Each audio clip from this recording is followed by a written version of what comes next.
Christ to the nations and the nations to the church. Renungan Harian dari Lutheran Malaysia, Selasa, 23 Januari, tahun 2024. Tajuk kita hari ini ialah Seorang Nabi seperti Musa. Teks renungan diambil dari buku Ulangan bab 18 ayat 15 hingga 20. Musa berkata, Tuhan Allahmu akan membangkitkan untukmu seorang nabi sepertiku daripada kalangan saudaramu.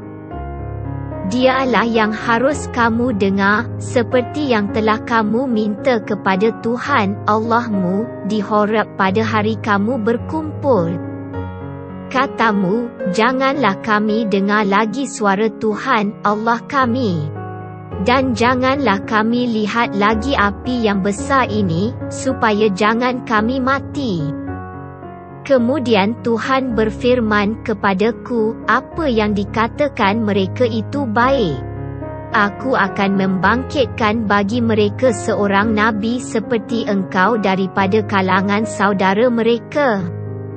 Aku akan memberitahukan kepadanya firman-Ku, dan dia akan menyampaikan kepada mereka semua yang kuperintahkan kepadanya. Jadi, setiap orang yang tidak mahu mendengar firman-Ku yang akan disampaikan nabi itu atas nama-Ku akan kutuntut pertanggungjawaban. Tetapi hendaklah dihukum mati seseorang nabi yang dengan sembrono menyampaikan atas nama-Ku perkataan yang tidak kusuruh sampaikan, atau yang berbicara atas nama Tuhan-Tuhan lain. Musa sedang bercakap dengan Bani Israel pada hari sebelum dia meninggal dunia. Dia mengingatkan mereka tentang satu saat yang memalukan mereka suatu waktu dahulu. Tuhan telah membawa mereka ke Gunung Horeb Sinai, dan mereka telah mendengar suara Tuhan berbicara secara langsung kepada mereka, dan keadaan ini terlalu menakutkan mereka. Mereka ketakutan dan memohon Musa meminta Tuhan menghentikan perbicaraan secara langsung ini dengan mereka. Mereka hendak Musa sahaja yang berbicara dengan Tuhan supaya mereka tidak perlu didedahkan kepada keperkasaan Tuhan dan mungkin akan mati akibat kemuliaan Tuhan. Jadi Musa mengingatkan mereka tentang permintaan ini kerana Tuhan telah berjanji untuk melakukannya. Tuhan akan menghantar orang yang lain seperti Musa untuk menyampaikan firman Tuhan kepada semua orang, jadi pastikan kamu memberi perhatian dalam hal ini. Sesiapa yang tidak memberi perhatian pasti akan menghadapi masalah. Bilakah Tuhan menepati janji ini? Dia memenuhi janji ini dengan mengutus Yesus. Yesus adalah seorang nabi seperti Musa, namun dia adalah lebih daripada seorang nabi. Yesus adalah Tuhan sendiri yang turun dari syurga untuk menjadi manusia seperti kita. Dia dilahirkan sebagai seorang bayi dan dibesarkan di sebuah kampung kecil.